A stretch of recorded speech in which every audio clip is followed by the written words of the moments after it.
Hey everyone, Patrick here with Denali Racing and Performance. Today I'm going to be showcasing a new product for the Turbo 400.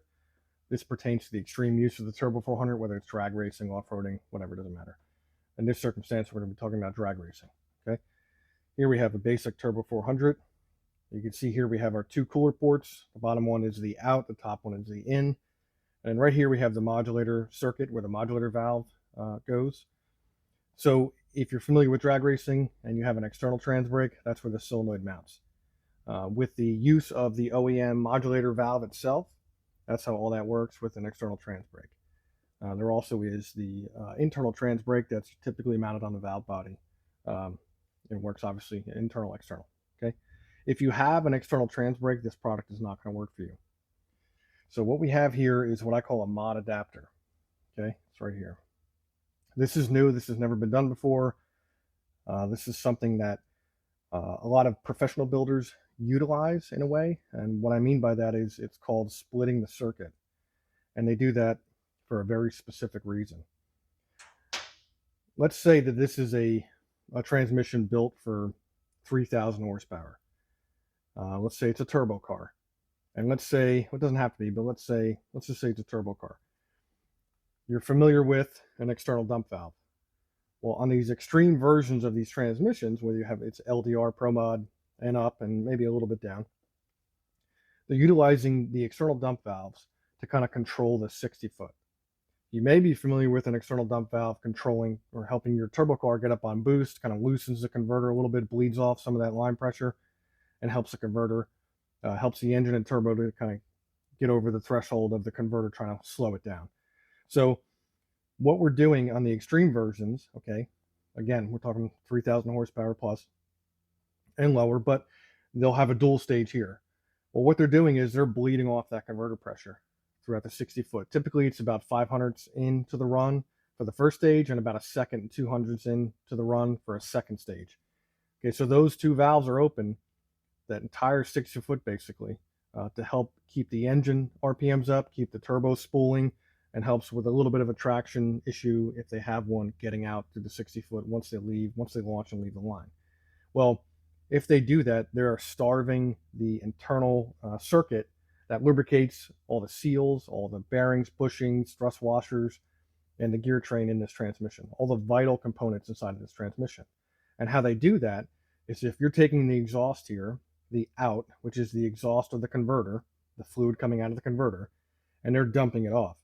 Well, no longer is it able to circulate through a system, a cooler system, to come back to this top port. This top port is so vital in, again, lubricating. It takes the return fluid in a conventional way from your trans cooler. It takes it to this top port, sends it up basically through the pump and down the entire center line of this transmission. And as it makes its way through the entire center line of this transmission, it's kind of leaking out or bleeding out and dumping back into the pan. So you want cool, consistent flow in this top port. Well, if you have those other cars, what they're doing is they're bleeding off all that pressure. So they would instantly burn up their transmission. So what they're doing is they're splitting the circuit. And how they do that on some of these professional builds is they're modifying certain channels in the pump and in the valve body to be able to do that. Well, what I have created is this mod adapter. This mod adapter, again, only if you, even if you have a standard valve body, but you're utilizing an external trans brake, it will not work. So if you do have a trans brake, it has to be an internal. And I would argue it would be beneficial to swap it out, to go to an internal if you have one and utilize this. What this does, it actually looks just like the modulator valve itself without all the lands cut into it. It has a hole drilled right through the center. It has a cross feed hole right through here. It has a 6AN male machined onto it from our CNC lathe. And it's also keyed. Hopefully you can see that. It has two flats on each side. And the hold down is also keyed with two flats and has the hole for the bolt. What we're doing, I'll put it together to show you, it's pretty neat. And the reason that is, it doesn't matter, it's going to hold it down even if it was open or not keyed. We don't want it to spin. So if you're trying to tighten, let's say this is a fitting, and you're trying to tighten it down, well, it would just spin the whole valve. But keep in mind, there's a channel where this cross feed hole is, that it doesn't matter where this technically is located in the cross feed. but we just put the lands and flats on there so that it does not rotate, so you can tighten the fitting. So this is going to go into the transmission here. Obviously you see the one O-ring to seal it, so you're not leaking fluid outside the case. And what it's doing is this channel here. I'm not going to zoom in too crazy, but here you can see this channel here. That's the main circuit channel. That's what actually feeds your OEM modulator circuit here. And if you have an external trans brake, that's what's feeding that external trans brake circuit right there. So that's your main line pressure circuit. Okay, that cross feed hole line lands right inside of that circuit.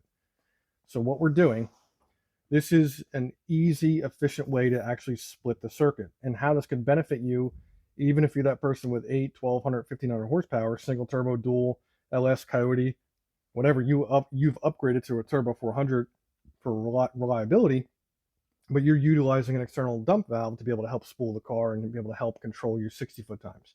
Well, if you don't have a split circuit, you are starving this. Okay, now there's the jury's out on how long that's going to last. And a lot of people don't even realize what they're doing, and that's one of the biggest reasons why I came up with this product. It's kind of aggravating. I would see some of these posts on Facebook and on some of these groups where people are modifying the pump to create a cross flow inside the pump. That's a huge no-no. You permanently modified your pump. So I don't want to get too much into that. It actually aggravates the shit out of me. So here we have our key, goes right on. Locate it. With the kit, you get the hold down, you get the valve or the mod adapter, and you get a bolt, so you can tighten it down.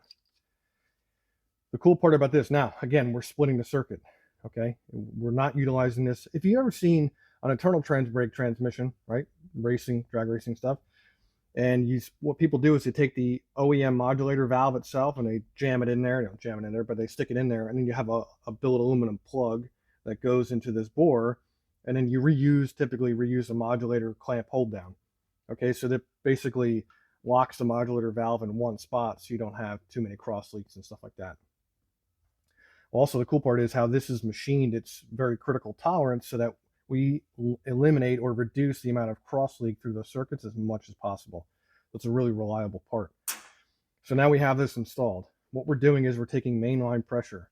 Okay, if you're ever concerned about, taking away too much pressure, trust me, it's not doing that. There's plenty of fluid volume in this transmission to go around. We're taking line pressure here. We're not taking cooler circuit pressure or exhaust pressure from the converter because it can vary. We're taking consistent pressure, and we can take a -6 hose right to here. We have a -6 fitting here and one here. Basically take a small hose with fittings on it, put it right here. So now you can run all the external dumps you want on your basic 400, let's say you have one built by somebody, you're buy like a stage 4, an FTI, or you have whatever, you've pieced one together with some good parts and you have somebody who's knowledgeable enough to assemble a 400, to start making passes.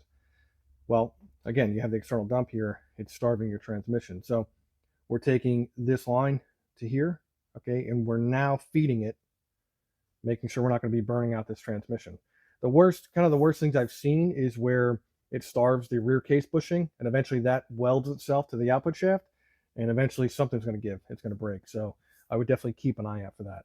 And do not modify your pump. That's one of the go-to things that I've been seeing lately, and it just aggravates the crap out of me. I hate it. What they do is they take like an 070 wide little grinder, and they kind of cut in between the input and output channels on the pump here for your cooler circuit.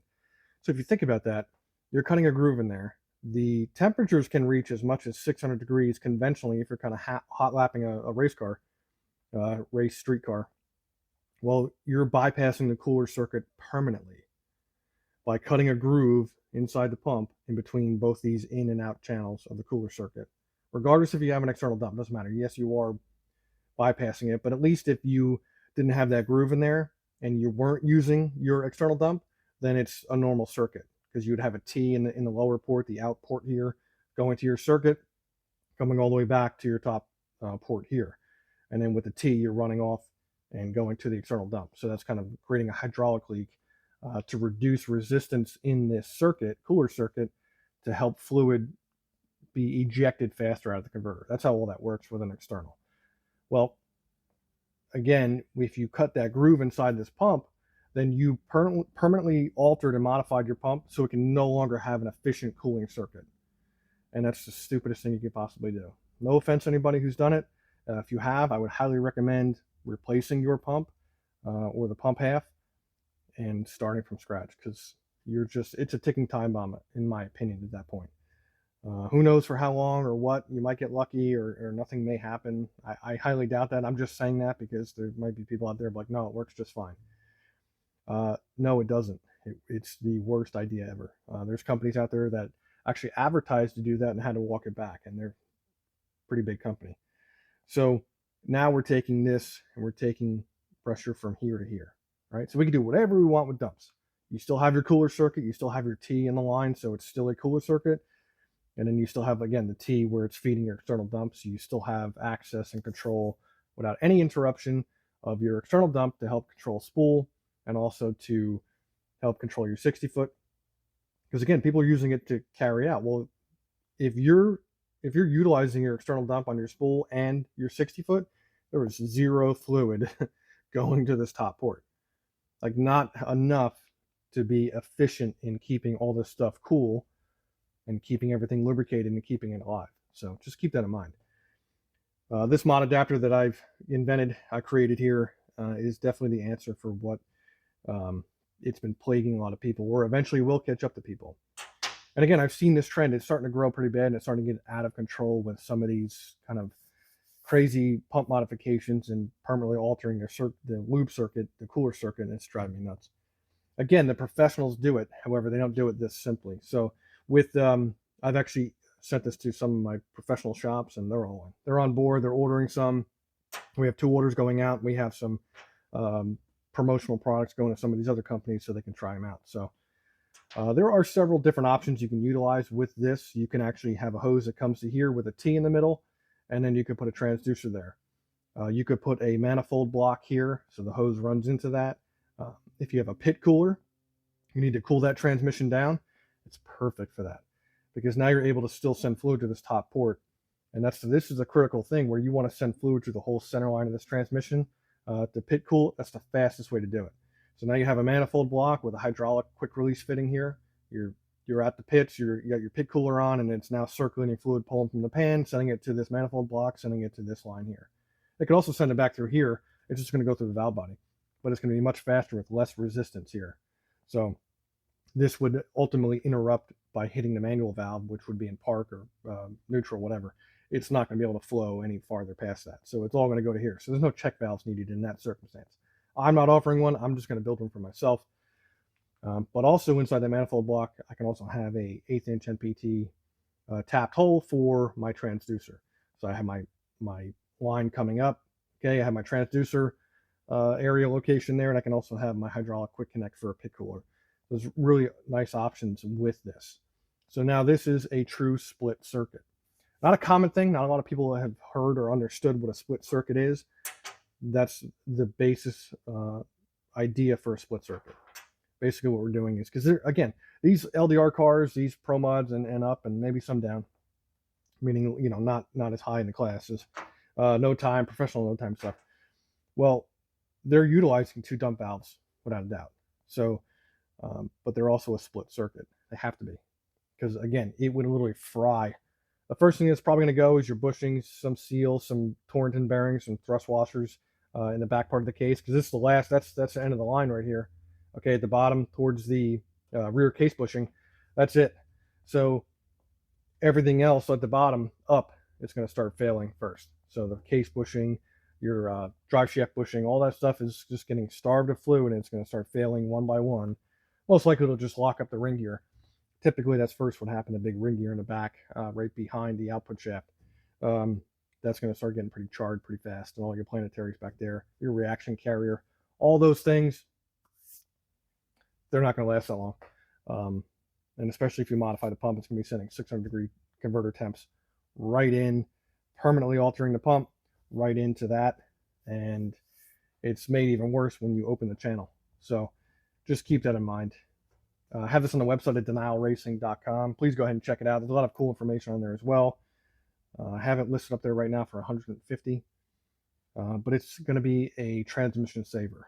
I'm real excited about getting this product out there as soon as possible. So we're at that point now, putting some videos up, We have the product on the website here, but it's a really cool product, and it's probably going to sell fast, and somebody's going to steal it. So, but we trying to do some things to hold on to this as long as possible. Filing patents and trademark stuff that we're doing. But I just wanted out there. I wanted out there to help people and try to educate people on, don't do what some of these sketchy people are telling you to do, and some of these bigger companies are telling you to do. Company is telling you to do. I'm not a fan of it. So it's a really cool idea. Once you do this, you will now have a split circuit transmission. And again, it really doesn't matter what you're doing, whether it's an off-road mud truck or anything like that. You don't need any kind of trans brake or anything. And typically on those, how they're built, they're blocking out the modular circuit anyway.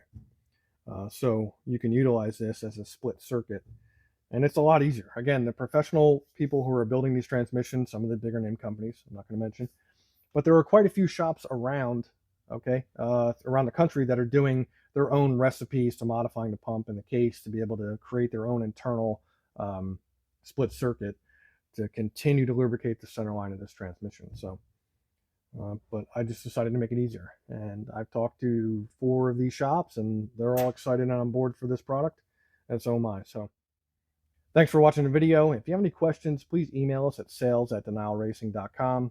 If you're requesting a phone call, please email us first to schedule a time for that.